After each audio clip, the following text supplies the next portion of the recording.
Alam nyo guys, gusto ko lang i-share sa inyo na nakakataba ng puso na kahit papano ay nagiging effective ako para sa inyo. Sa totoo lang guys, kukunti lang talaga yung nanonood sa akin. Yung magkaroon lang ako ng 200 views tsaka 10 hearts, masayang masaya na ako no? Obvious naman na small TikToker lang ako. Hindi katulad ng ibang influencer dyan ng mga sikat kung makabenta ay sobrang dami.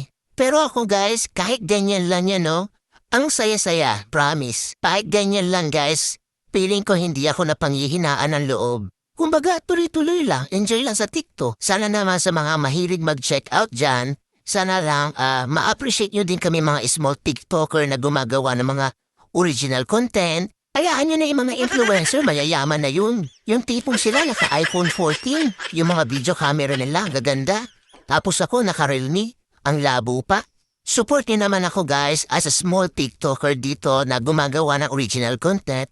Sana ma-appreciate niyo po ang mga video ko. Salamat!